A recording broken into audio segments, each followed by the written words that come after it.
Hey everybody, what's up? This is Juan from Just One Reader, and where am I?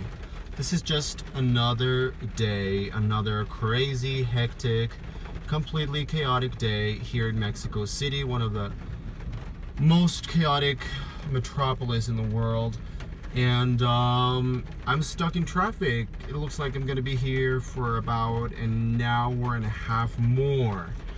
But anyway, here I am, and I wanted to show you guys this street because this avenue here is pretty much Mexico City's biggest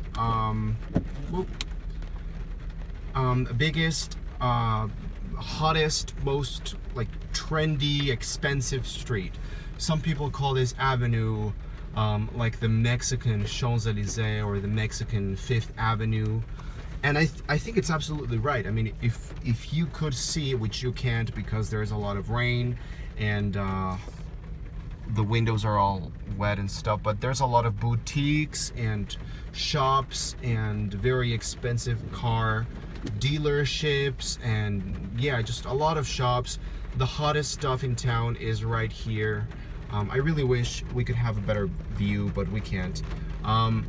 So yeah, I'm just walking out from my consulting room. I just finished with my patients and I wanted to make something while I'm stuck in traffic for what seems to be like an eternity. So I wanted to give you a quick update on what I've been reading. I've been reading this anthology of short stories. This is called The Best Short Stories, The Best American Short Stories. This is like a yearly or an annual thing, and this is the 2014 edition, edited by Jennifer Egan, who wrote A Visit from the Goon Squad, and she has put on an amazing collection, an amazing anthology.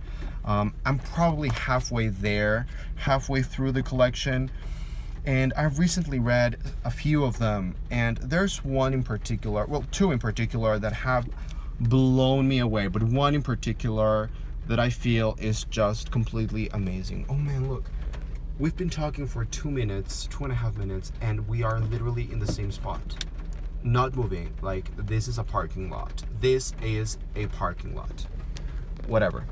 So I've been reading this short stories, and there's two that I wanted to like give a shout out to, because I bet these stories you can get them online or you can get them in other collections. I'm pretty sure that the authors themselves have separate collections, and I really strongly recommend you and suggest you very strongly to go and look them up because they're great. One of them is called there's three stories that have really blown me away. One of them is called Hover. And Hover is a story, it's kind of magical realism, I guess. Ooh, we're moving! Yeah, we moved like, well, at least now you can see some boutiques. Salvatore Ferragamo, Massimo Dutti, and so on and so on. All the jewelry shops are coming up.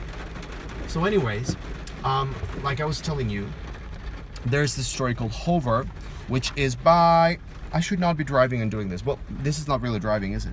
I'm really parked at the street.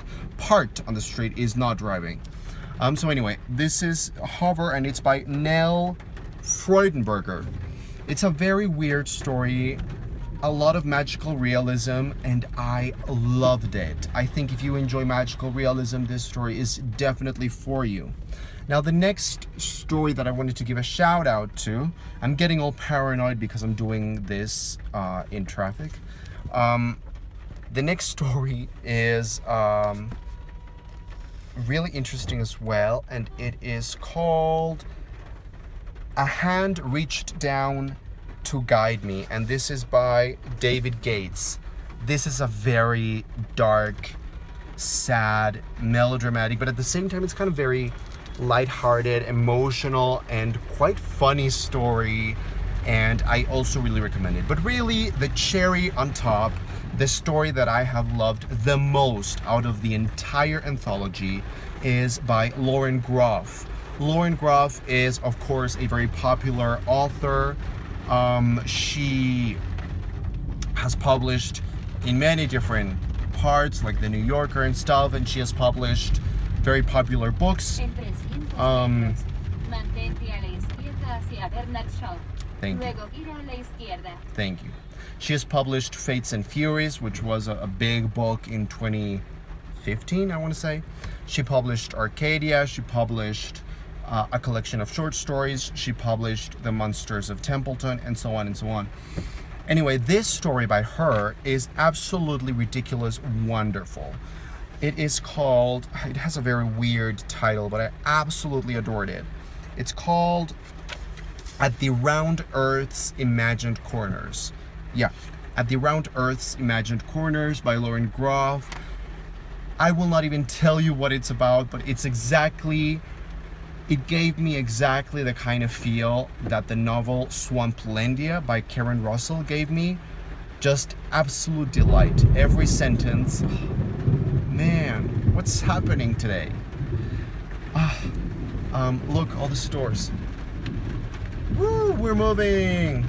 So anyway, like I was saying, that story is amazing. Now, it seems like I'm about to actually drive. See you later.